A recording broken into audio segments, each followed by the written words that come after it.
et qui travaille pour que cette parole devienne chère dans nos vies. La Bible dit que tu résistes aux orgueilleux, tu fais grâce aux humbles. Et nous ne voulons pas être résistés par toi, parce que si tu nous résistes, personne ne peut venir à notre secours. Personne ne peut nous secourir. Personne ne peut nous aider. Alors, Seigneur, accorde-nous la grâce d'être sages et de nous examiner plus profondément et sincèrement, de ne pas porter le masque, de ne pas faire semblant, de ne pas nous mentir à nous-mêmes. Et accorde-nous la grâce de faire comme David qui a dit, sonde-moi, ô Dieu, et connais les profondeurs de mes pensées. Révèle-moi, montre-moi si je suis sur une mauvaise voie. Montre-moi si je suis sur une mauvaise voie. Seigneur, ma prière, notre prière ce soir, sonde-nous. Sonde-nous que tout ce que nous avons vu ici, s'il y a des choses qui sont en nous, dont nous n'avons pas conscience, révèle-toi en nous, Seigneur. Nous te supplions, parce que nous voulons ressembler à Christ, et nous ne pouvons pas ressembler à Christ si dans nos cœurs, il y a de l'orgueil. En réalité, l'orgueil est le signe de la ressemblance au diable. Si nous voulons ressembler à Christ, nous devons marcher dans l'humilité. Seigneur, merci encore pour cette session. Nous te faisons entièrement confiance. Nous nous attendons à toi. Nous te demandons de nous porter. Tu sais combien de fois nous ne maîtrisons rien. Tu sais combien de fois nous ne savons rien. Et nous comptons sur toi. Esprit de sagesse, esprit de vérité, esprit d'amour, conduit. C'est toi qui as inspiré ce thème et c'est sur toi que nous comptons et c'est sur toi que nous voulons nous appuyer. Merci de ce que tu nous conduis encore pour cette session. Au nom de Jésus. Amen. Amen. Amen. Amen.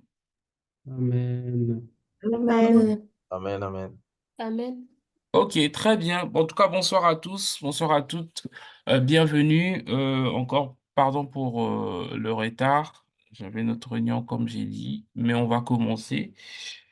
Et puis, donc rapidement, je vais prendre 2 minutes, voilà, pour savoir un peu par rapport à ce que nous avons vu la dernière fois. Qu'est-ce que vous avez retenu par rapport à ce que nous avons vu la dernière fois avant que nous puissions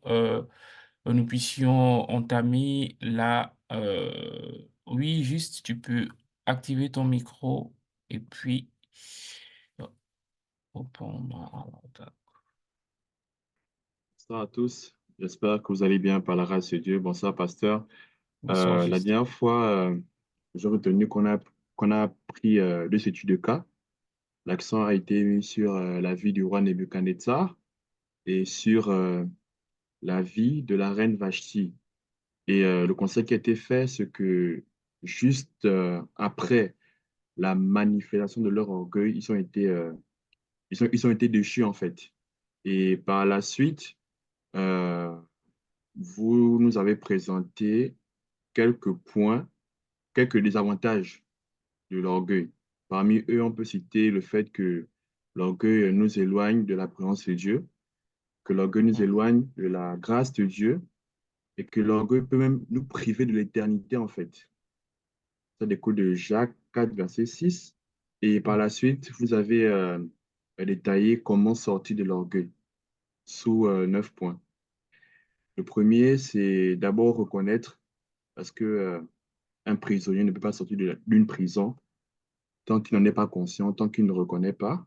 Mm. C'est ça la première étape, vraiment reconnaître que nous avons de l'orgueil et par la suite, vraiment demander pardon à Dieu pour cet orgueil qui s'est faufilé et qui a pris la place dans notre cœur.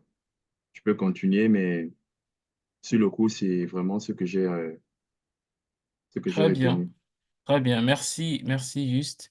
Rapidement, Yves, qu'est-ce que toi tu as retenu? On va prendre aussi les autres. Merci pour ton retour. Bonsoir tout le monde, bonsoir pasteur. Bonsoir, Yves. Alors, moi, ce que j'ai retenu récemment, hein, je crois que je vais aller juste dans la continuité du frère Pascal. Donc, on a parlé des dangers de l'orgueil. Hmm, On a dit que l'orgueil faisait à ce que Dieu nous résiste. L'orgueil pouvait nous conduire à la ruine et à notre chute. Voilà. Et que l'orgueil prive en fait l'homme de la grâce de Dieu. Et on nous a dit également comment faire pour sortir de l'orgueil en fait. Donc, il fallait, parmi tous ces éléments-là, demander pardon à Dieu, que j'ai retenu, prendre conscience qu'on est orgueilleux et savoir dans quel domaine de notre vie, en fait, cet orgueil-là se manifeste. hmm. Et on a dit qu'il fallait aussi désirer ardemment l'humilité. Voilà. Donc, je vais m'arrêter là. Merci. Très bien. Merci beaucoup, Yves. Ok, donc voilà, bon, vraiment, je vous encourage à réécouter ces choses-là et à vraiment s'examiner soi-même. Vous devez savoir, voilà, je vais pas revenir sur l'orgueil. Il y a plusieurs formes d'orgueil, ok?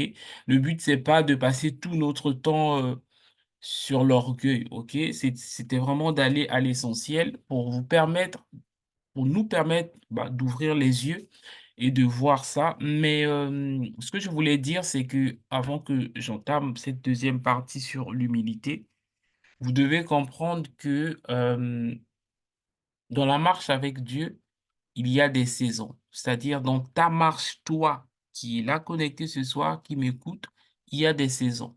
Il y a des saisons où Dieu te ouvre une brèche. Faut savoir rentrer dedans. C'est-à-dire, faut savoir profiter de la saison.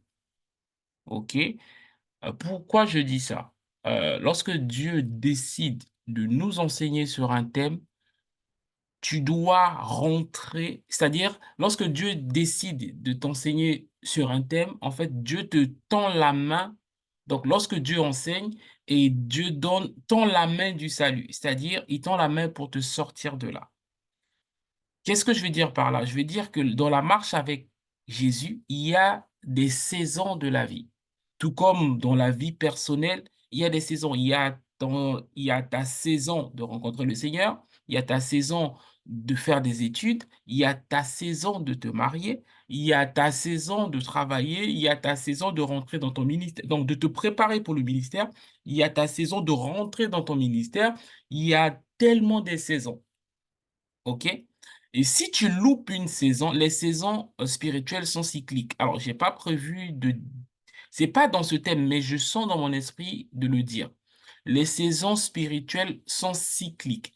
OK? Tout comme en Europe, ici, il y a 4 saisons, ça revient. Donc, les saisons spirituelles aussi sont cycliques. C'est-à-dire, on peut être en hiver et l'hiver ne reviendra que 12 mois après. 12 mois ou combien de mois après. Bref, l'année prochaine. OK? Et dans la vie avec Dieu, il y a des brèches que Dieu ouvre. Aujourd'hui, Dieu veut te travailler, Dieu veut nous travailler sur cet aspect-là. Je te supplie de le prendre à la légère, de faire le travail. Parce que avec Dieu, c'est que lorsque Dieu te tend la main de grâce, si tu fais pas le travail, Dieu va repasser pour juger. Amen. Dieu ne juge pas lorsque tu n'as pas la connaissance. Mais lorsque tu as maintenant la connaissance et que tu ne fais pas le travail, tu restes dedans, Dieu a maintenant le droit légal de te juger. OK?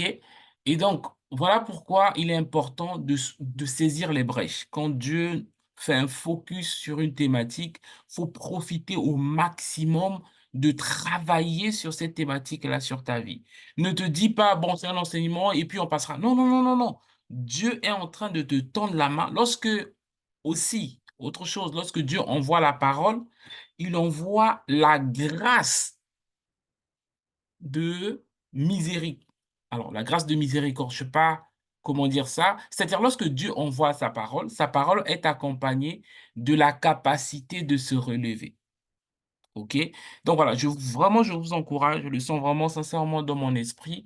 Il y a quelques personnes qui se disent, oui, mais bon, l'humilité, c'est bon, hein, on a déjà entendu parler. Je t'en supplie, ne fais pas ça. Ne loupe pas cette brèche que le Seigneur ouvre pour te sortir de l'humilité. Voilà, c'est ça le bon mot. Dieu te tend la main pour te sortir de là. C'est à toi de saisir la parole, d'aller devant Dieu, de t'humilier afin que Dieu puisse te faire grâce. Amen. Donc, sans plus tarder, on va attaquer la deuxième partie de notre série d'enseignements. Seigneur, merci encore pour cette partie. Alors, l'heure un peu avancée, on n'aura pas beaucoup de temps aujourd'hui, mais on va commencer et puis progressivement, on verra comment tout ça va se faire. OK? Donc, bah, on va commencer. Donc, on va parler de l'humilité. Euh, alors, il y a plein de choses à dire sur l'humilité. La première, je vais voir avec vous 5 choses concernant l'humilité que vous devez vraiment intégrer dans votre esprit. La première chose, c'est que l'humilité n'est pas une faiblesse. Nous vivons aujourd'hui dans un monde où lorsque tu demandes pardon, c'est comme si tu parais faible. Lorsque tu marches dans l'humilité ou tu essaies de t'humilier, le monde dans lequel nous vivons l'interprète comme un signe de faiblesse. Mais je veux te dire que l'humilité n'est pas une faiblesse. L'humilité n'est pas une faiblesse. Vraiment, il faut que notre pensée soit transformée. La Bible dit, ne vous conformez pas au siècle présent, c'est-à-dire ne vous conformez pas à la manière de penser de gens de ce siècle, Amen. Et les gens de ce siècle pensent que l'humilité est une faiblesse. L'humilité n'est pas une faiblesse. Il est important de le comprendre. La deuxième chose, c'est que l'humilité est la marque des grands. L'humilité est la marque des grands. Parce que pour qu'on puisse dire de toi que tu es humble, tu dois avoir de quoi te vanter, tu dois avoir de quoi être orgueilleux. Mais malgré tout ce que tu as, sur lequel tu peux te baser pour être orgueilleux, tu ne l'es pas, ça montre que c'est un signe de grandeur. Donc, l'humilité est la marque des grands. OK? Jésus a dit, celui qui veut être le plus grand parmi vous, soit le serviteur de tous.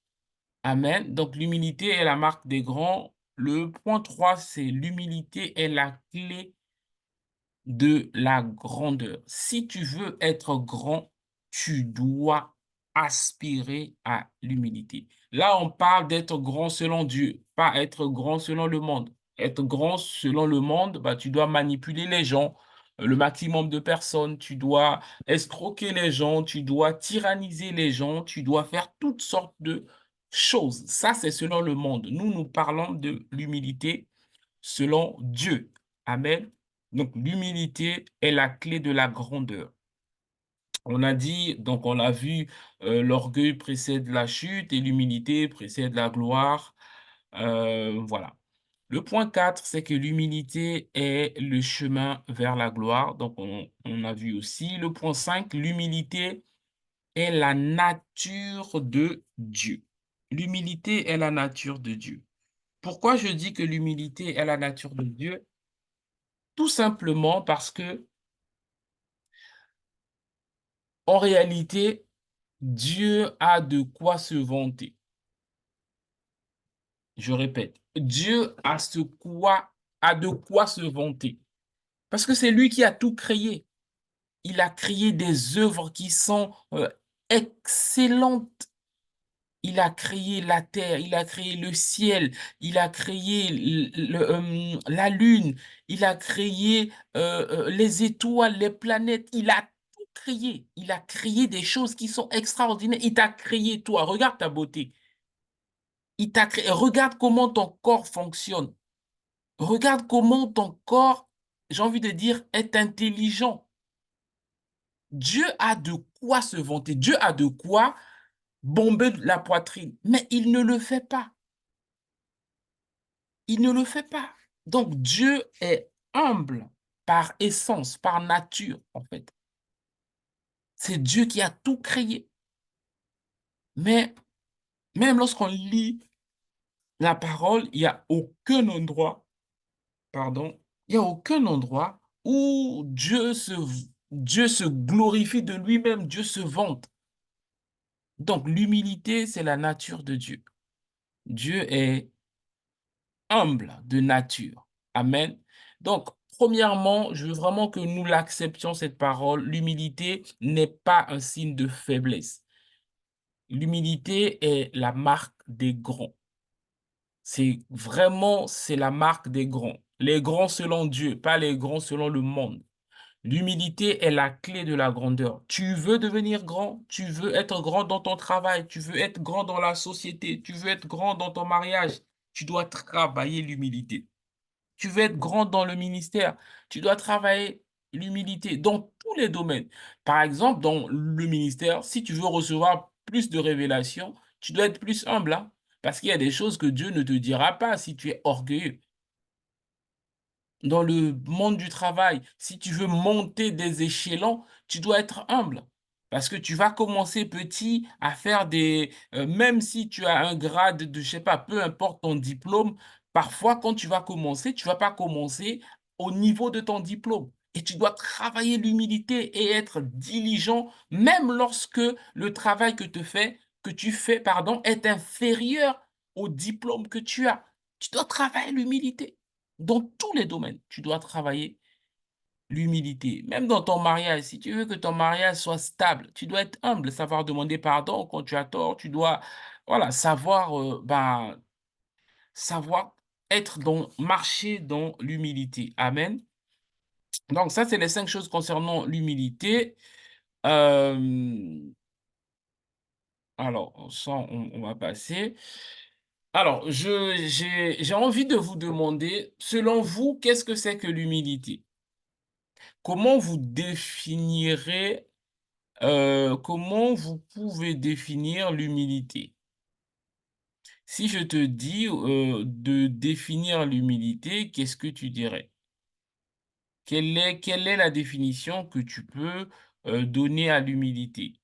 Si je te pose la question, qu'est-ce que c'est que l'humilité?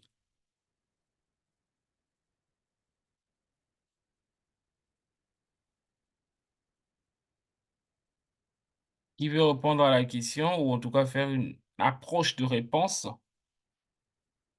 Oui, vas-y, Dorcas. Moi, je dirais que l'humilité, c'est le caractère de quelqu'un qui ne met pas en avant ses prouesses, ses capacités, qui ne met pas en avant ce qu'il a ou ce qu'il fait, mais qui sait valoriser les autres avant lui, faire passer les autres avant lui. D'accord. Très bien, merci beaucoup. Qui d'autre? Selon toi, c'est une personne qui fait passer les autres avant lui et qui ne met pas en avant ses prouesses, c'est ça? Oui, c'est ça. Très bien. Qui d'autre? Yes, je vois. Alors, Ralph, ensuite Orphée. Bonsoir, bonsoir à tous. Bonsoir, pasteur. Euh, Bonsoir. pour moi, l'humilité, c'est tout d'abord la disposition de cœur de quelqu'un qui ne s'identifie pas à ses réalisations. C'est-à-dire qu'il ne se définit pas par ce qu'il réalise, il ne se définit pas par ce qu'il obtient, il a obtenu, mais par ce qu'il possède, qui Mhm. ne tire pas sa valeur des choses extérieures, qui ne tire Yes. pas sa valeur de ce qui l'entoure, mais qui a sa propre valeur à lui-même et qui ne s'identifie que ce soit en haut ou bien que ce soit en bon ou en mal, mais qui ne tire vraiment pas sa valeur de l'esprit. Je pense que d'abord, c'est vraiment une disposition de cœur, vraiment de quelqu'un qui vraiment ne se laisse pas influencer par ses avoirs ou ses alentours. C'est ce que je Yes. peux dire. Très bien, super. Merci. Merci. Alors, donc je vois, il y a Orphée, tu as levé la main. Bonsoir, pasteur. Bonsoir, tout le monde. Bonsoir. Pour moi, l'humilité, c'est pour une personne qui est humble, c'est une personne qui sait déjà se faire petit, même Mhm. lorsqu'elle a la possibilité de voir qu'elle a la possibilité de montrer qu'elle est grande, elle sait se faire petit, elle Mhm. sait s'humilier pour que d'autres personnes puissent avoir l'honneur. Et aussi, comme dans la Bible est dit, l'humilité, c'est se rabaisser aussi. Quand il faut le faire, c'est savoir demander pardon, c'est savoir faire preuve de sagesse dans certaines situations Hmm, où on n'a pas nécessairement besoin de se vanter. En fait, c'est quelqu'un qui ne s'élève pas pour son propre gré. hmm. Très bien. Merci, Orphée. Euh, Falila, Fali, tu as levé la main. Alors, on t'entend Pardon, pas. oui. Bonsoir. Merci. Bonsoir. Bonsoir tout le monde. Pour moi, je voulais dire, l'humilité, c'est simplement quelqu'un qui ne se vante pas de ce qu'il a. Voilà. Tu peux en avoir, voilà quoi, tu as peut-être des raisons de te vanter, mais en fait, voilà, tu mets pas ça en avant, tu te vantes pas forcément. Et voilà, tu peux reconnaître deux fois aujourd'hui, ouais, tu es en haut. Peut-être que demain, voilà, tu peux être en bas. Et c'est cette attitude qui te permet justement de demeurer dans une position d'humilité, en fait. Très bien. Très bien de demeurer dans une position d'humilité. OK. Donc, je vois qui d'autre? Waouh, il y a plein, plein. Bon, juste, tu as déjà parlé. Je vais prendre Julien. C'est quoi l'humilité pour toi?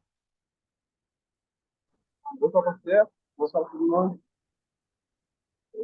Moi, je dirais que l'humilité, en fait, c'est la conscience enfin, c'est la conscience de la suffisance et de sa faiblesse, en fait. Alors, on C'est-à-dire que, t'entend pas très bien, Julien. Je t'entends pas très bien. Alors, je sais pas si c'est moi uniquement, mais je t'entends pas très bien. Ok, bon, on te reprendra plus tard. On prend Emmanuel et puis on allô? va continuer. Oui, oui, Julien, on t'entend pas très bien en fait. Oui, maintenant, ça va pas? Toujours pas. Oui, là, c'est bon, vas-y. Ouais, je disais que l'humilité, je dirais, un état d'esprit de celui qui est conscient, en fait, qu'il est insuffisant et qu'il a des faiblesses.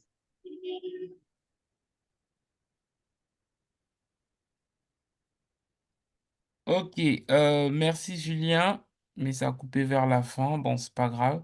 Emmanuel, on prend Emmanuel, ensuite je vais continuer. Emmanuel, c'est quoi l'humilité pour toi? Donc, je vois que... Bonsoir à tous. Pour moi, l'humilité, c'est regarder vraiment les autres comme étant au-dessus de nous-mêmes. D'un autre sens, et de l'autre sens, c'est aussi être serviteur des autres. Donc, je le réfère à Philippiens 2, où la Bible dit que Jésus n'a pas regardé, même il est Dieu, il n'a pas regardé comme étant une proie arrachée, égale à Dieu, mais il s'est dépouillé lui-même en prenant une forme de serviteur. Donc, c'est servir les autres, être humble, pour moi, c'est servir les autres, voilà, d'autre part. Très bien, très bien. Merci beaucoup. Et je lis, je vois que Sandra et... alors, je sais pas si c'est Ziza qui a écrit ou Sandra. En tout cas, la définition dans le chat, donc l'humilité, c'est une disposition de cœur qui reconnaît qu'il n'est rien, ne peut rien par lui-même, mais que toute capacité lui vient de Dieu et que même son identité lui vient de Dieu. Ok, très bien. Bon, vous avez tous apporté quelque chose, c'est très bien. Donc voilà, l'humilité, d'une manière générale, on, on le présente comme un caractère, mais voilà, tout ce que vous avez dit, vous avez raison.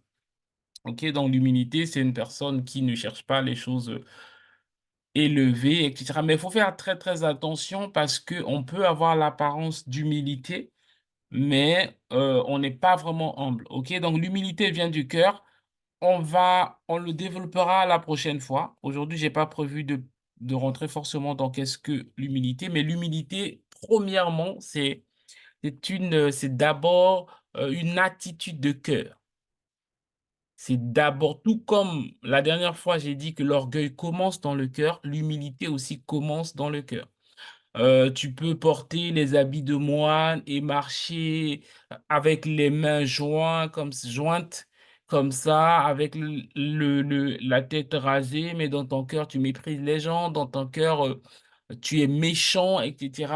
Ce n'est pas l'humilité. Donc, il y a vraiment une grande différence entre l'humilité, donc la vraie humilité qui vient du cœur, parce que tu peux servir les autres pour se servir toi-même. Parce que tu as compris que Jésus a dit, celui qui veut être le plus grand, soit le serviteur de tous. Donc toi, tu te bats à servir les autres et les autres vont penser que tu es humble alors que tu veux servir les autres pour se servir des autres pour ta grandeur. OK? Donc voilà, l'humilité est d'abord un état, je ne vais pas dire un état d'esprit, mais c'est d'abord dans le cœur. Il faut demander un cœur humble, un cœur simple. Voilà. Donc, vous avez voilà, donné tout un tas d'éléments. Je ne vais pas revenir dessus. On va voir les 9 caractéristiques de l'humilité. Vu qu'on puisse voir les 9 caractéristiques de l'humilité, la première caractéristique de l'humilité, ou encore la première chose qui caractérise l'humilité, vous devez savoir que l'humilité, ou encore devenir humble, est un choix. On décide de marcher dans l'humilité.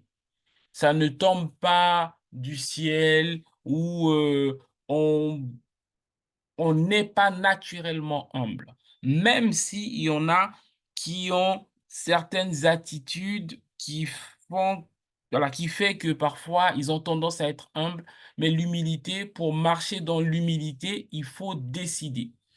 Philippiens 2, verset 8, donc la Bible française courant nous dit, il a choisi de vivre dans l'humilité et s'est montré obéissant jusqu'à la mort sur la croix. Il a choisi. Vous devez comprendre que l'humilité est un choix. Voilà pourquoi, je ne sais pas qui le disait, mais je suis complètement d'accord avec lui. Il a dit, je pense que c'est pasteur Mohamed Sanogo, ou je ne sais plus qui, mais en tout cas, il dit, je ne crois pas à l'humilité de pauvre. C'est-à-dire, je ne crois pas à l'humilité d'un pauvre, c'est-à-dire une personne qui est pauvre et qui se fait passer pour une personne humble. Parce qu'en réalité, tu ne peux pas connaître ou savoir si une personne est humble s'il n'a rien, s'il n'a pas de quoi se vanter. Je ne sais pas si vous me suivez. Et en lisant cette parole, Philippiens 2, verset 8, il a choisi, donc en parlant de Jésus, il a choisi il a choisi de vivre dans l'humilité. Il a choisi. Donc, il a choisi. Il avait le choix de ne pas vivre dans l'humilité. Il a choisi. Donc, l'humilité est un choix. Si tu veux devenir un homme ou une femme humble, tu dois le choisir. Tu dois décider, je décide à partir d'aujourd'hui d'être un homme ou une femme humble. Je décide de marcher dans l'humilité. Quel que soit ce que Dieu a fait de moi ou quel que soit ce que Dieu fera de moi, je décide de marcher dans l'humilité. Donc, Philippiens nous dit, il a choisi. Donc, c'est un choix de vivre dans l'humilité et de se montrer obéissant jusqu'à la mort sur une croix. Amen. Donc, les caractéristiques de l'humilité ne tombe pas, ne vient pas de hasard. On décide de devenir humble. Alors, nous verrons plus tard, parfois on devient humble par rapport aux épreuves de la vie, où Dieu nous broie, où Dieu permet des circonstances qui qui nous rendent humbles en fait. Parce qu'il y en a qui décident eux-mêmes, mais il y en a que Dieu les oblige à rester humbles. Donc on n'a pas encore vu, mais lorsqu'on lit la Bible, on voit l'histoire de l'apôtre Paul. Donc là où il explique qu'il a de quoi se vanter. mais il ne se vante pas et que à cause des excellentes révélations qu'il a reçues du Seigneur, le Seigneur, Dieu a permis en tout cas qu'il puisse avoir l'écharpe sur sur son corps, sur sa chair. Donc, Dieu l'a obligé à être humble en mettant quelque chose qui était sur sa peau, quoi. OK? Donc, la première chose, comme j'ai dit, l'humilité, tu dois décider et tu dois travailler pour ça. La deuxième chose, l'humilité ne fait rien de personnel. Tu peux pas dire que je suis humble et voilà, j'essaie de profiter, voilà. Philippiens 2:3 nous dit, donc version Bible courant, ne faites rien par esprit de rivalité, ou d'autres versions disent, ne faites rien par esprit de parti ou pour désirer inutilement de briller.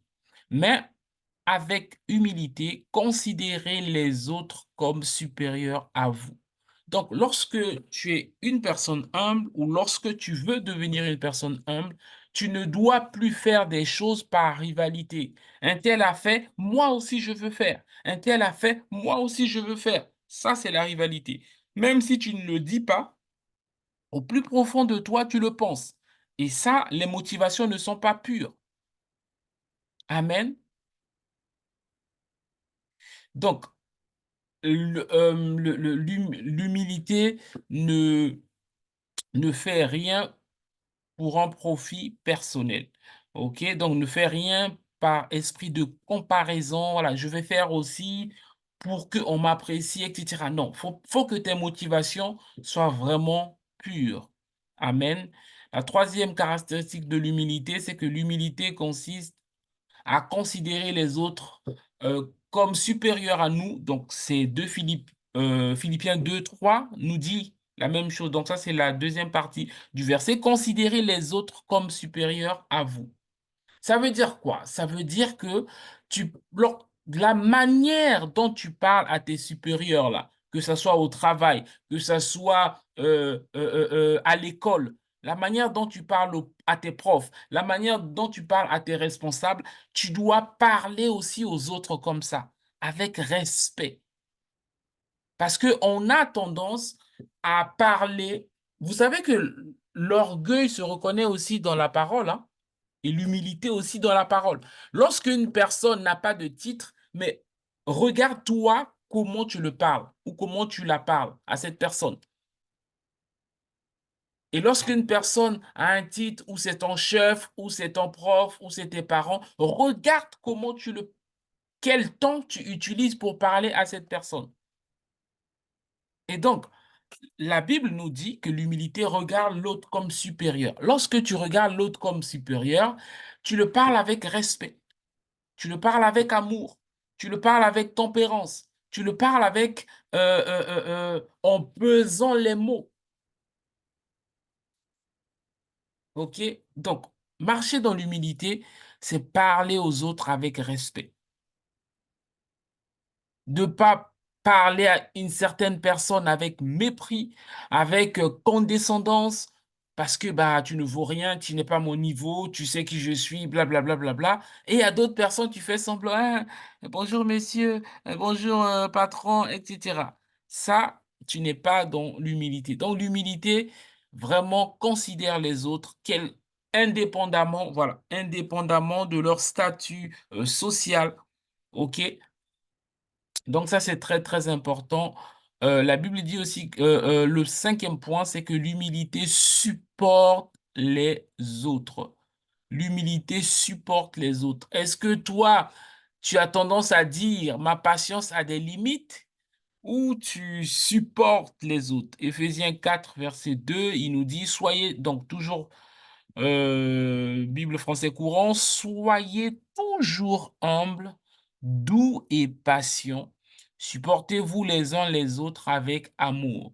L'humilité supporte les autres, supporte les faiblesses, les failles des autres, supporte les manquements des autres. Est-ce que toi, tu supportes les manquements des autres ou tu critiques tout le temps les manquements des autres? Ou tu t'irrites tout le temps? Tu t'irrites tout le temps parce que les autres ne sont pas assez bons aussi bons que toi.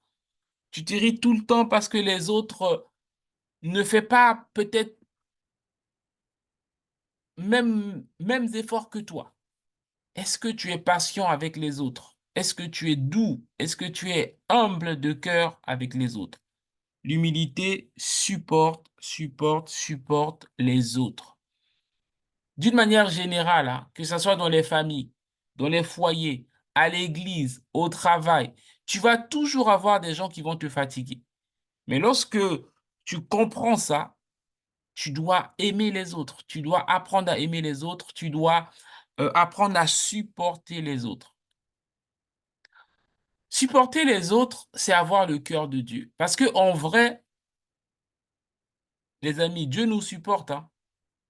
Toutes les bêtises qu'on fait, tout ce qu'on fait, Dieu est toujours patient avec nous. Il nous supporte. Il nous donne une seconde chance. Il nous tend la main, malgré tout ce qu'on fait, de fois qu'il irrite. Mais il est toujours là, il est patient avec nous. Lorsque tu veux avoir le caractère de Christ, tu dois développer l'humilité et la patience de Christ qui nous supporte, qui supporte les manquements des autres, qui derrière, tu dois devenir une personne, derrière son manquement, ses manquements, tu vois une douleur. Derrière sa façon de mal parler, tu vois une personne qui a été blessée, abusée. Derrière sa façon colérique, tu vois une personne que la nature a maltraitée. Derrière cette façon orgueilleuse, tu vois une personne qui, en fait, qui a des blessures, qui essaye de cacher derrière l'apparence de sévérité. En fait, derrière tout ce qui semble mauvais, il y a des blessures. Vous devez le comprendre. Et voilà pourquoi nous devons être patients les uns les autres. Parce que Christ est patient avec nous. Voilà pourquoi Christ nous protège. Est-ce que toi, tu es patient envers les autres? Ou est-ce que tu exposes tout le monde? Est-ce que tu critiques tout le monde? Tu vas même pas dans la présence de Dieu pour crier à Dieu, Seigneur, change cette personne-là. Est-ce que tu es patient avec les autres? Est-ce que tu supportes les autres? Ou tu dis non, moi, lui, je ne le parle pas. Elle, je ne la parle pas. Parce que j'aime pas sa manière d'être. Mais Dieu aussi n'aime pas ta manière de parler. Dieu aussi n'aime pas ta tête. Dieu aussi n'aime pas ta façon d'être. Mais Dieu te supporte, il t'accepte, il te renouvelle le souffle de vie. Donc l'amour ou encore l'humilité supporte les autres. Parce que Dieu nous supporte. La raison pour laquelle Dieu nous supporte, parce qu'il a l'espoir qu'on va changer. Même lorsqu'on fait des bêtises, le Saint-Esprit intercède pour nous, Jésus intercède pour nous, afin qu'on revienne entre les mains du Seigneur. Et nous devons avoir le cœur de Dieu, le cœur qui intercède pour les autres, le cœur qui, même lorsqu'il découvre que l'autre a failli, il va intercéder devant Dieu, il va crier à Dieu. Il ne va pas chanter partout. Il va crier à Dieu pour demander à Dieu de secourir son frère, de secourir sa sœur. Bien évidemment, si ça nécessite que ces autorités spirituelles soient au courant pour l'aider, parce qu'il y a des choses que tu ne peux pas forcément porter toi-même, tu peux apporter le sujet, mais dans le but de construire, pas dans le but de détruire. Et donc, nous devons nous supporter les uns les autres parce que Dieu nous supporte. Je ne sais pas pourquoi j'insiste là-dessus, mais nous devons apprendre à nous supporter. Parce que lorsque tu ne supportes pas les autres, ce que tu ne sais pas, c'est que dans le monde spirituel, Dieu ne te supporte plus en fait. C'est pour ça qu'il y a des chrétiens, leur vie est bloquée. Tu as l'impression que en fait, tu es chrétien, mais tu as un ciel fermé. En fait, ton ciel est fermé parce que tu penses que tout le monde est mauvais, il n'y a que toi qui es bien. Et donc, du coup, comme Dieu est amour, Dieu voit tout le monde bien, il te voit mauvais. Parce qu'en fait, lorsqu'on lit la Bible dit quoi? euh, euh, euh, euh, euh, en fait, oh, ce verset m'échappe. En fait, on te pardonne proportionnellement au nombre de fois où tu pardonnes les autres. OK? Ça veut dire quoi? On te traite de la même manière que tu traites les autres. Si tu es une personne qui supporte pas les autres, en fait, dans le monde spirituel, toi aussi, on va pas te supporter.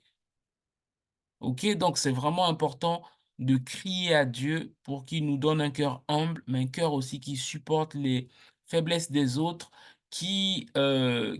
en réalité, c'est un cœur de père ou de mère, en fait, qui sait protéger quand il faut protéger, qui sait réprimander, qui sait recadrer quand il faut, etc. OK? Donc voilà, vraiment que Dieu nous donne cette grâce d'avoir un cœur qui supporte les autres, qui voient derrière les manquements, qui voient la souffrance. Parce que en réalité, de vrai, si je vais dire ça comme ça, derrière chaque mauvais caractère, il y a des blessures. Vous devez les comprendre. OK? Donc, on continue les caractéristiques de l'humilité. L'humilité est la clé de l'élévation dans le royaume de Dieu. Dans les royaumes terrestres, si tu veux t'élever, tu dois écraser les autres.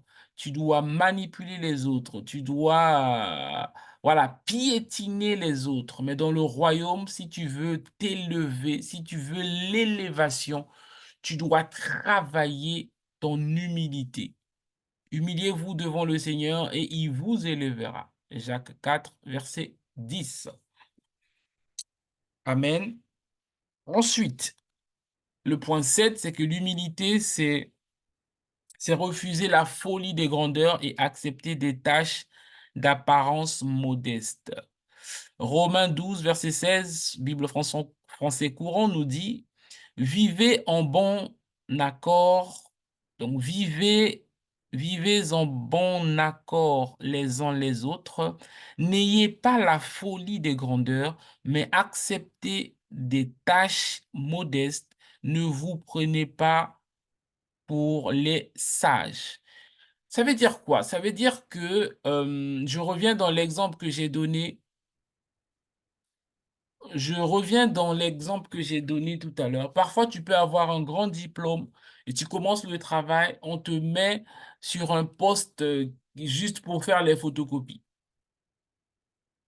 Sache que Dieu permet certaines choses pour te travailler. Accepte, commence petit et Dieu, progressivement, avec ta diligence, avec ton sérieux, Dieu lui-même va t'élever. Dieu lui-même va t'élever. Parfois, dans les églises, les gens veulent servir dans les ministères qui sont visibles. Je veux être chantre, je veux être à l'accueil, mais personne ne veut être à la logistique ou à l'entretien, etc. Les gens veulent des ministères qui sont visibles, mais c'est pas ce que Dieu veut de nous. Dieu veut que nous soyons dans sa maison. La Bible dit quoi? Ce que ta main trouve à le faire, fais-le. Et il faut comprendre que, en fait, on n'arrive pas, d'une manière générale, dans des ministères visibles, toujours. Parfois, Dieu te voudra dans un ministère qui n'est pas forcément visible ou qui n'est pas forcément sur la scène. Parce que Dieu te prépare. Dieu veut te préparer. Dieu veut préparer ton cœur. OK? Donc, rapidement, vraiment, l'humilité ne fait pas la folie des grandeurs. Alors, il y a une différence entre la folie des grandeurs et l'ambition. Tu dois avoir de l'ambition, tu dois avoir des aspirations. Dieu est ambitieux. L'ambition de Dieu, c'est de gagner le monde entier à lui. Dieu est ambitieux. Mais la folie des grandeurs, c'est de euh, aller sur un terrain où tu n'as pas de compétences, tu n'as rien, tu ne peux rien, mais en fait, tu veux quand même le faire. On le voit parfois dans d'autres organisations où la personne veut tout contrôler, même si c'est pas dans ses compétences ou encore dans sa capacité. Et ça, c'est la folie des grandeurs. Voilà. D'autres veulent contrôler les pasteurs, d'autres veulent contrôler, bon, voilà, pour certains, c'est l'esprit de Jézabel. Toutes ces choses. Donc, il faut avoir un cœur humble. Je vais avancer. Et le 8e point, l'humilité vient d'abord du cœur. Je pense qu'on a commencé par ça. L'humilité vient d'abord du cœur. C'est un trait de caractère qui est dans le cœur. L'humilité vient du cœur. Et tu dois travailler ton cœur. L'humilité, c'est pas seulement des paroles. Il y a des gens qui parlent avec la voix douce, mielleuse, mais dans leur cœur, ils sont méchants. Et l'humilité, c'est pas juste être en vêtements blancs, marcher doucement, parler doucement. Non, non, non. L'humilité, c'est beaucoup plus profond que ça, parce que tu peux faire tout ça et être un criminel dans ton cœur. OK? Donc, vraiment que notre humilité commence dans le cœur. Bien évidemment, lorsqu'on est humble de cœur, notre attitude va suivre. Tu vas parler aux autres avec douceur, tu vas parler aux autres avec respect, tu vas... alors, on verra ça plus tard, mais il y a, de la même manière, il y a l'orgueil vis-à-vis de Dieu, il y a l'humilité vis-à-vis de Dieu. Et l'humilité vis-à-vis de Dieu, c'est déjà de reconnaître, on va développer, mais c'est de reconnaître que Dieu est notre créateur. L'humilité vis-à-vis de Dieu, c'est de se soumettre à ce que Dieu nous dit de faire. Amen. L'humilité vis-à-vis de Dieu, c'est pas juste marcher dos courbé, c'est de se soumettre à ce que Dieu nous dit de faire. Par exemple, je vais te donner un exemple concret. Dieu te dit de faire telle chose. Quand tu commences à lui poser des questions pour qu'il t'explique, en fait, tu n'es pas humble parce que tu veux que Dieu se justifie. Par exemple, tu vas prier, Seigneur, je veux telle sœur, etc. Et Dieu te dit non, c'est pas elle. Et toi, tu commences à demander les explications. En fait, tu n'es pas humble de cœur. En fait, tu n'es pas humble vis-à-vis de Dieu. Parce que si tu es, si tu es humble vis-à-vis de Dieu, tu vas te soumettre à la décision de Dieu. Et l'orgueil vis-à-vis de Dieu se manifeste parfois dans le questionnement. Alors, je précise, pas des questionnements pour comprendre des choses, mais des questionnements pour que Dieu t'explique. En fait, tu demandes à Dieu de rendre compte. Seigneur, pourquoi tu me donnes cette explication-là? Et ça, c'est une forme d'orgueil, parce que Dieu n'est pas obligé tout le temps de s'expliquer devant toi. OK? Donc, bon, on parlera de tout ça, mais voilà, comprenez que l'humilité vis-à-vis de Dieu, c'est aussi d'accepter les principes de Dieu sans se poser trop de questions. Dieu m'a dit de faire ça, Seigneur, c'est vrai que je n'avais pas prévu ça, mais j'obéis, je fais. Et je te fais confiance. Je n'ai pas à ce que tu m'expliques pourquoi tu m'as dit de faire ça. Et Dieu peut passer aussi par ton pasteur, te donner une instruction. Obéis, ne demande pas pourquoi forcément. Bien sûr qu'il y a des instructions que tu dois comprendre, mais parfois il y a des instructions qui viennent de Dieu, dont lui-même n'a même pas l'explication. Et si tu obéis, tu reçois la grâce qui est rattachée à ça. Si tu n'obéis pas, tu subis toi-même les conséquences. Donc l'humilité aussi de cœur vis-à-vis de Dieu, c'est de reconnaître que Dieu sait tout, que je ne connais pas tout, et que ce que Dieu me dit de faire, que ce soit par sa parole ou par qui me parle en songe, ou même par quelqu'un, peu importe, je suis ce que Dieu veut faire avec moi. Amen. Donc, le dernier point, je crois.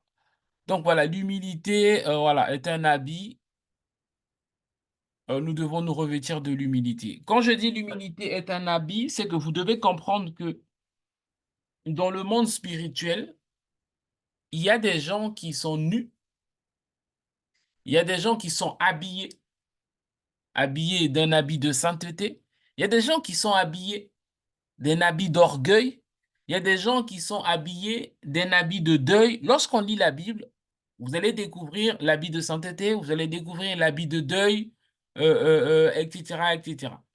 Je pense que c'était, je ne sais plus c'est qui,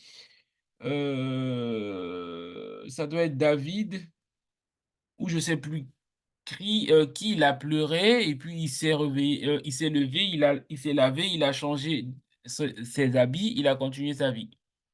OK?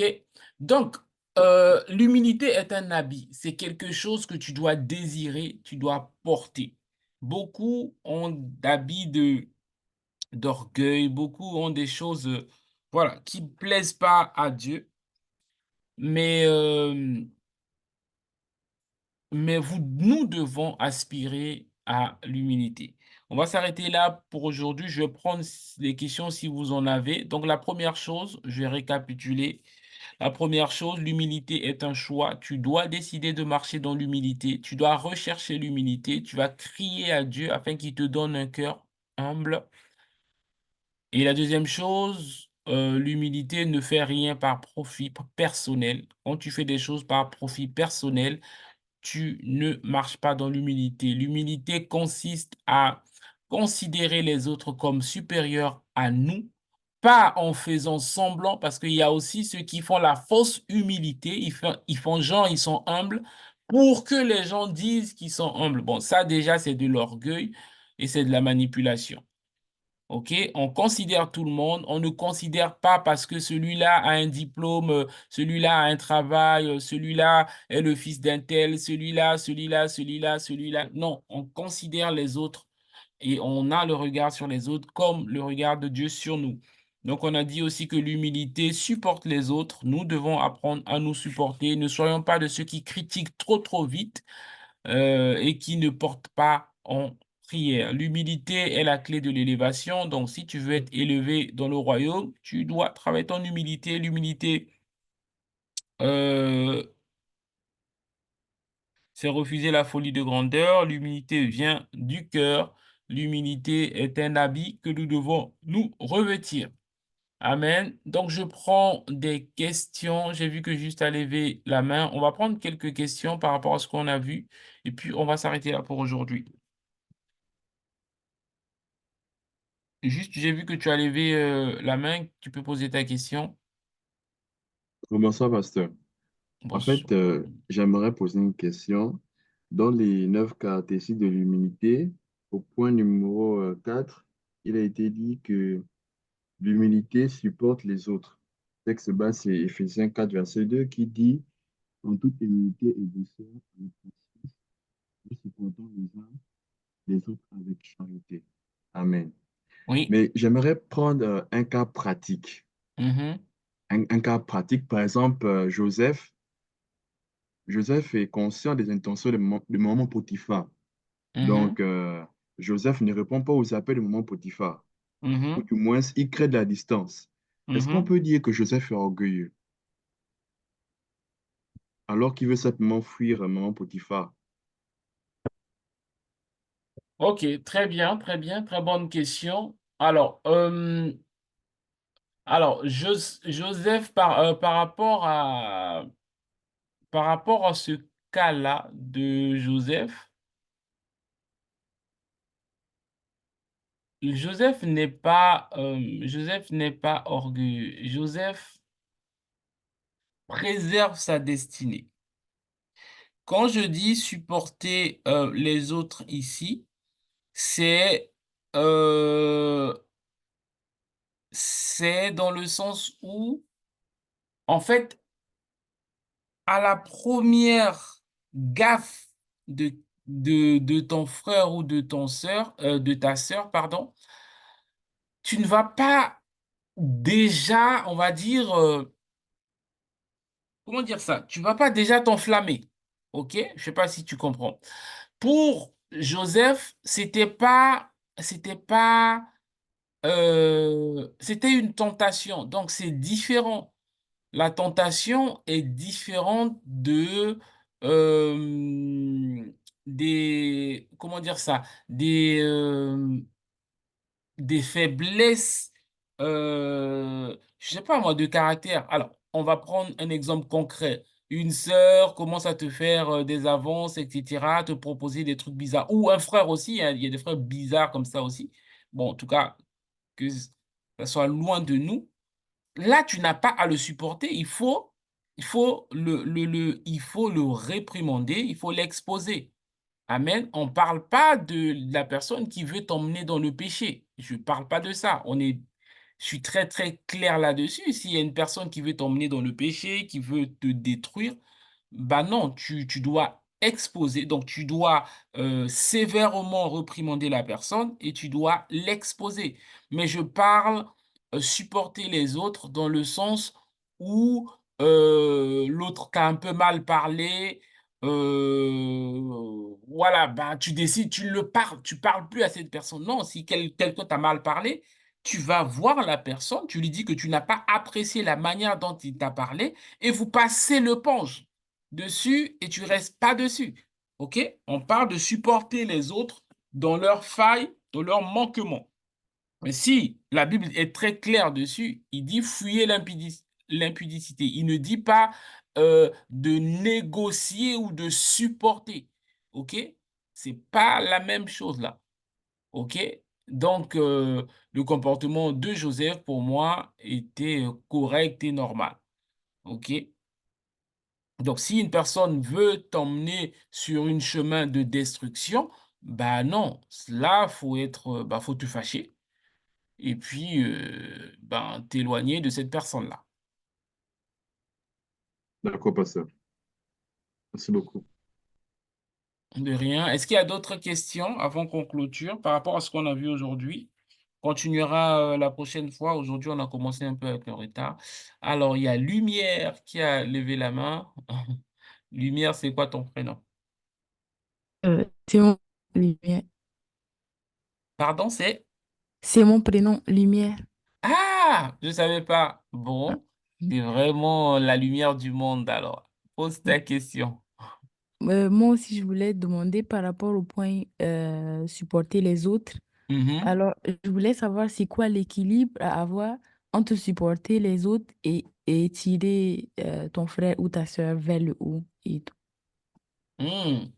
Quelle est la différence entre supporter les autres et tirer les autres vers le haut?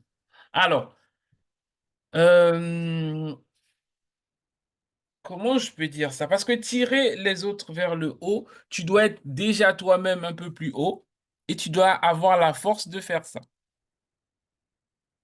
OK? Pour tirer quelqu'un vers le haut, toi, tu dois être dans une position de supériorité.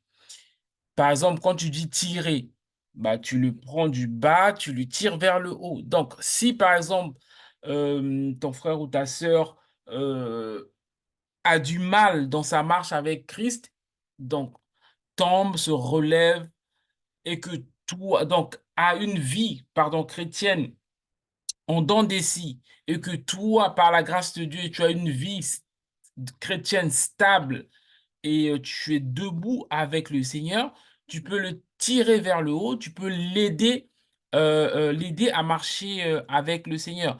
Mais supporter, c'est dans le sens où, alors supporter, ça peut aussi être dans le sens où tu tires vers le haut, mais dans ce cas-là, il faut avoir la capacité, la force nécessaire pour ça.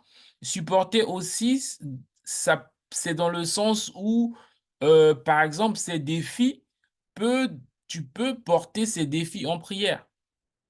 OK? Ça aussi, c'est une forme de support, d'aide. OK? Ouais. Supporter, donc porter les défis en prière. Supporter peut aussi être euh, bah, donner des conseils en disant, ah, mon frère, ma sœur, la vie que tu mènes là, c'est pas conforme à la parole de Dieu, il faut vraiment que tu te répandes, etc. Mais vraiment avec amour, pas avec jugement, mais dans le but de l'aider aussi à aller un peu plus loin. Donc, pour répondre à ta question très clairement, supporter peut être aussi dans le sens de tirer vers le haut, mais il faut que tu t'assures que toi, tu es en haut pour tirer l'autre. OK? Mais ça peut être aussi être en bas. Non, pousser l'autre à aller encore plus vers Dieu, quoi. Mais tout D'ac- ça, ça peut rentrer dans le cas de supporter les autres. D'accord, merci. Très bien. Oui, Isaac ou Déborah, ou les deux. Bonsoir, pasteur. Bonsoir à tous. C'est Isaac. Voilà. Pasteur, moi, j'ai une question aussi par rapport au point 4, l'humilité supporte les autres. Euh, je veux poser la question, quelle attitude avoir lorsqu'on est, on a des gens autour de nous qui sont comme des Sambala et des Tobija, c'est-à-dire que des gens qui sont des experts en découragement. Ou quand tu veux, par exemple, monter un projet, une activité, je sais pas moi, qui te découragent et qui te font comprendre que, bah, voilà, tu vas pas arriver, ça va pas le faire, ça va pas réussir, etc. Quelle attitude avoir avec humilité envers ces personnes? Et dans le même sens aussi, les péninas. Voilà, des péninas qui te critiquent de manière incessante, comme Anne, tu es stérile, tu n'enfantes pas, etc. Ou bah, tu prends les transports en commun parce que la personne est véhiculée, qui te fait comprendre que bah, tu es tout le temps dans les transports en commun, tu es un galéreur, etc. Comment agir avec humilité face à ce genre d'attitude, ne pas tomber dans l'orgueil?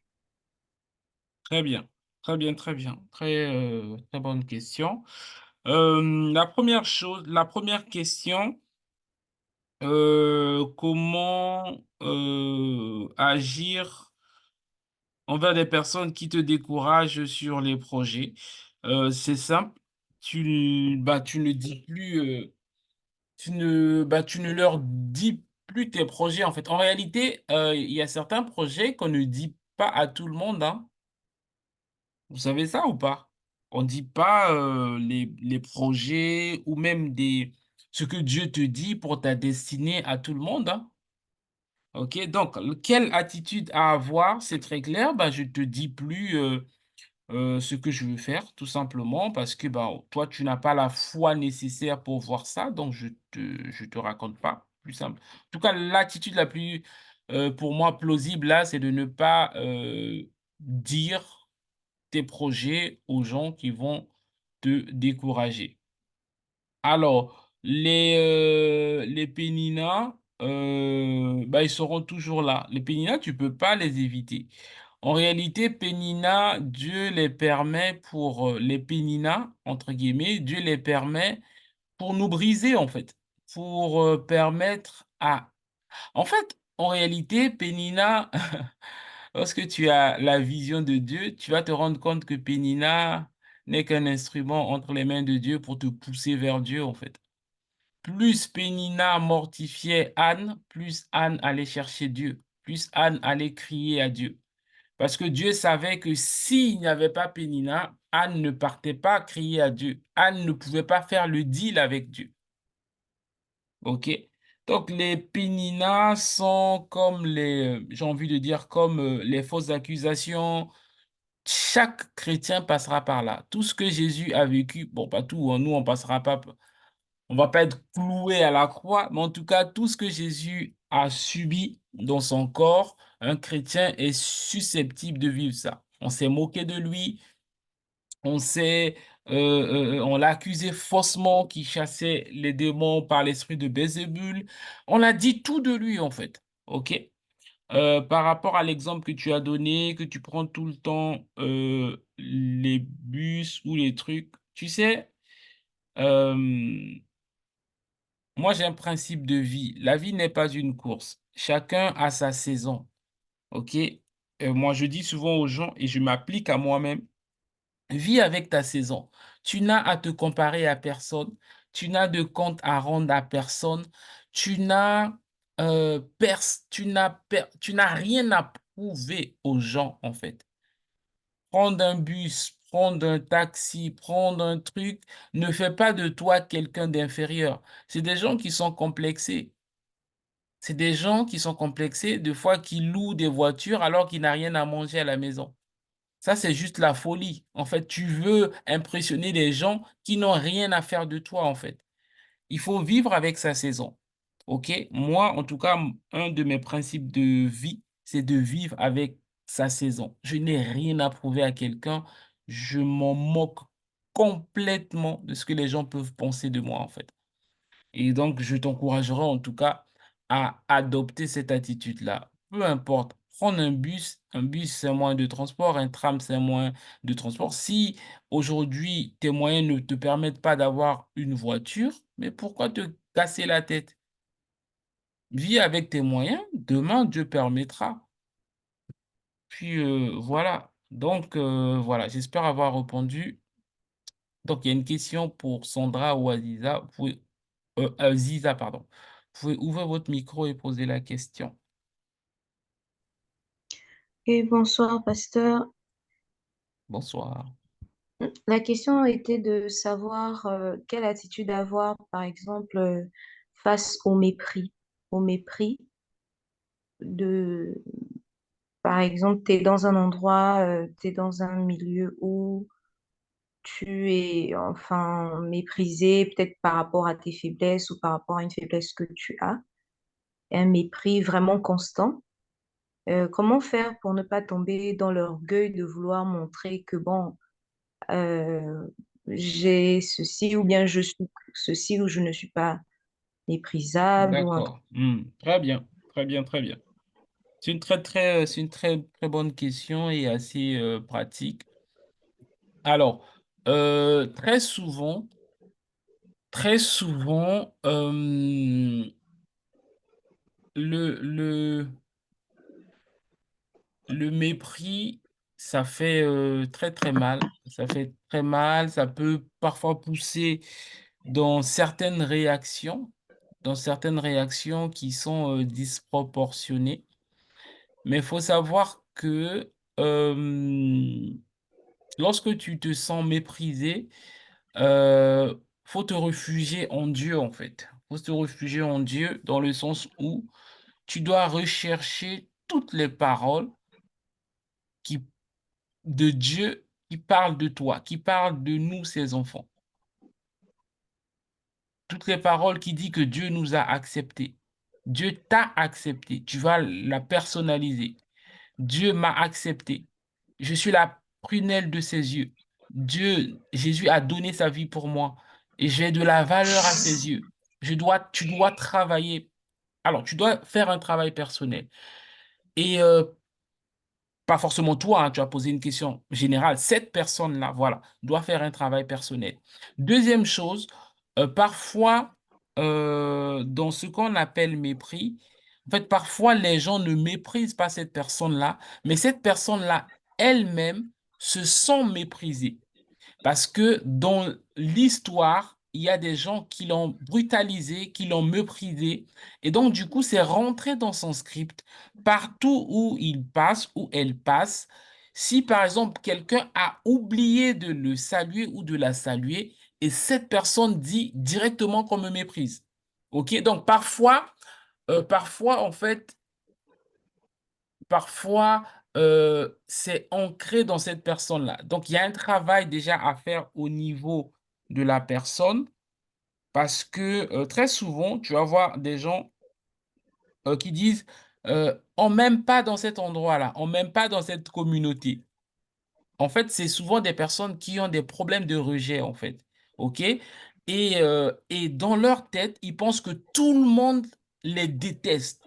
Et parfois, ce n'est pas vrai. Oui, il peut arriver que parfois, il y a des gens qui n'apprécient pas forcément la manière d'être de cette personne-là.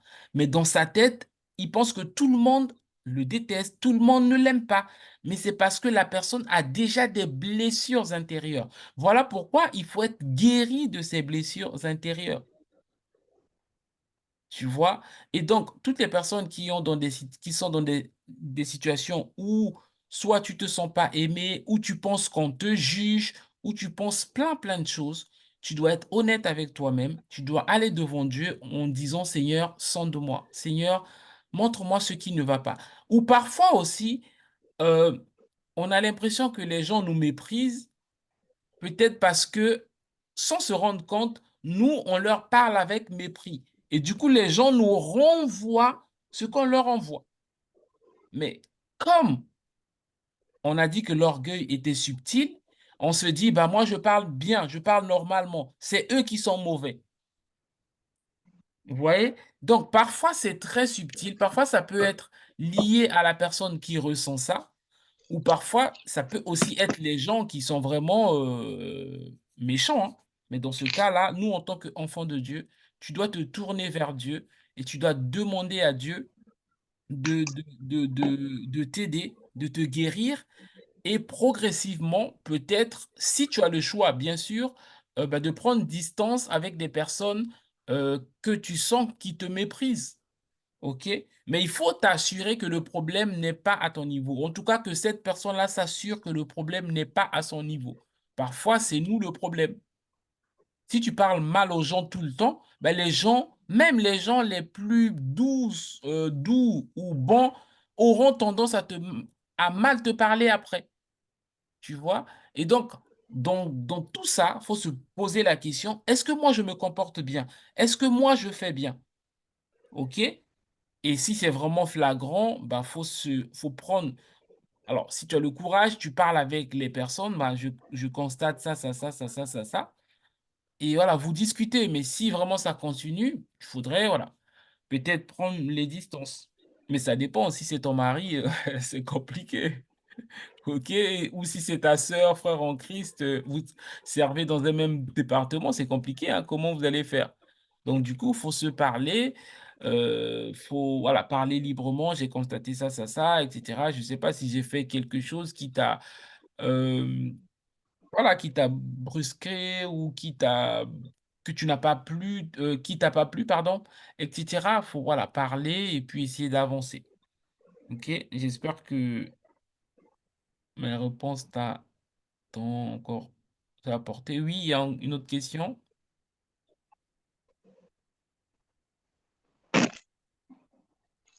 Oui, pasteur, quand la Bible dit, par exemple, aux jeunes, à la jeunesse, de ne pas, de prendre garde à que personne ne méprise notre jeunesse, qu'est-ce que ça veut dire exactement? Je pense je pense que ça a un rapport avec le thème qu'on aborde, mais du coup, j'ai envie de faire comme un parallèle, du coup, je veux comprendre un peu.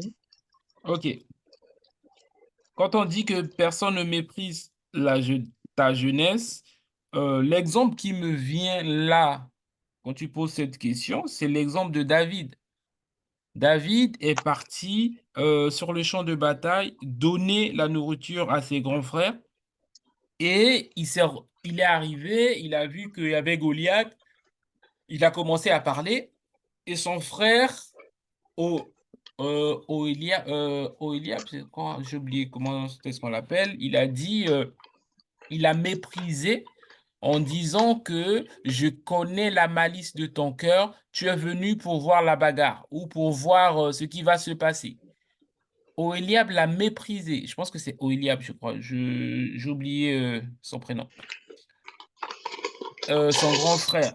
Bref, son grand frère l'a méprisé. Donc que personne ne méprise ta jeunesse, c'est que personne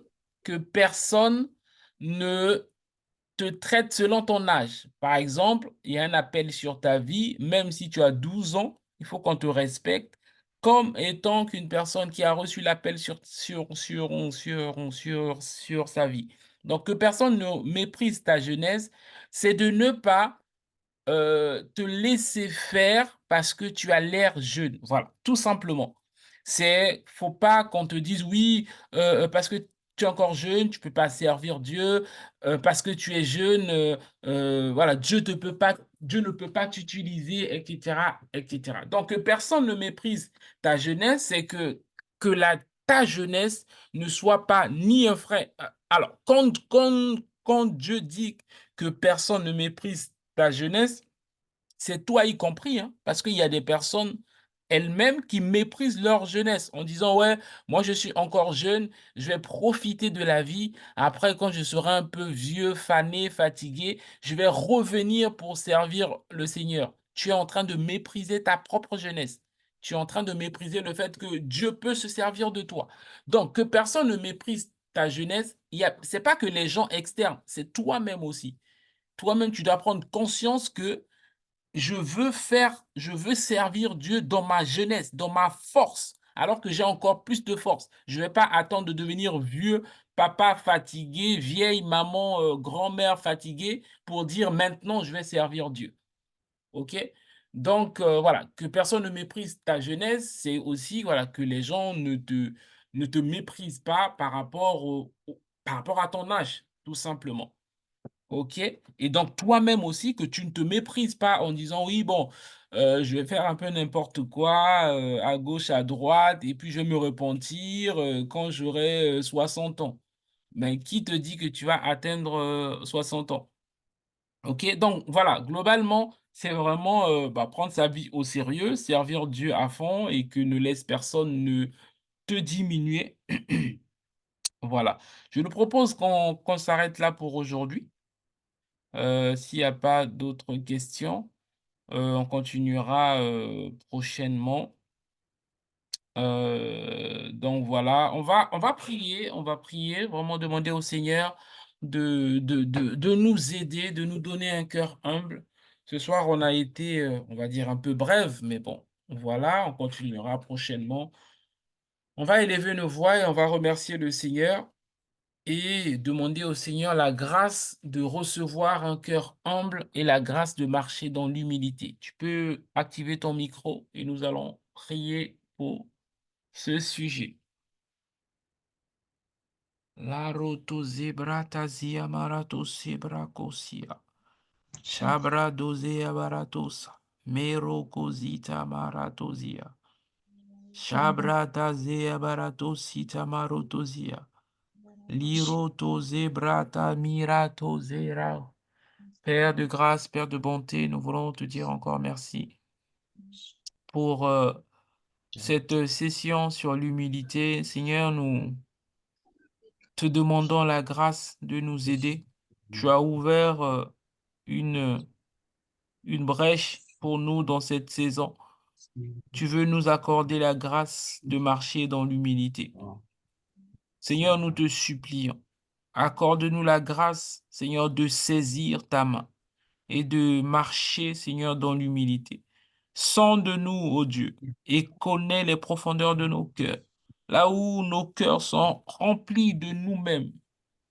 L'orgueil par rapport à notre nom de famille, l'orgueil par rapport à notre position sociale, l'orgueil par rapport à nos familles, l'orgueil par rapport aux dons, aux capacités que nous avons, l'orgueil par rapport à tout un tas de choses, Père. Nous voulons te demander pardon et nous demandons ton aide. Aide-nous, Papa, aide-nous, aide-nous. Ne nous laisse pas tels que nous sommes. La Bible dit que tu résistes aux orgueilleux, mais tu fais grâce aux humbles. Fais de nous, ici, c'est Rabat, une église des hommes et des femmes humbles. Pas ceux-là qui marchent, Seigneur, dans la fausse humilité, qui font semblant d'avoir l'apparence de sainteté, de piété, mais alors qu'ils sont mauvais dans le cœur. Nous te supplions, Papa. Nous avons besoin de toi. Tu sais combien de fois nous ne pouvons rien par nous-mêmes. Nous te supplions, Père. Viens nettoyer nos cœurs. Enlève toutes ces choses dont tu n'agrées pas dans nos cœurs. Je t'en supplie, Père. Je t'en supplie. Nous te supplions, Père. Remplis-nous d'humilité. Remplis-nous de la nature de Dieu. Nous avons appris que l'orgueil est la nature du diable. Et c'est ce qui a fait qu'il a été précipité. Que cela ne soit point notre partage. Seigneur, merci de ce que tu crées en nous des cœurs humbles, des cœurs doux, des cœurs patients, qui parlent avec respect, qui parlent avec amour, qui parlent avec douceur, qui ne parlent pas avec mépris. Seigneur, merci pour toutes choses. Nous te rendons louange, honneur et gloire. Merci pour cette soirée qui est bénie au nom de Jésus. Nous t'avons ainsi prié avec action de grâce. Amen, amen, amen. Amen, amen, Amen. amen. Amen. Amen.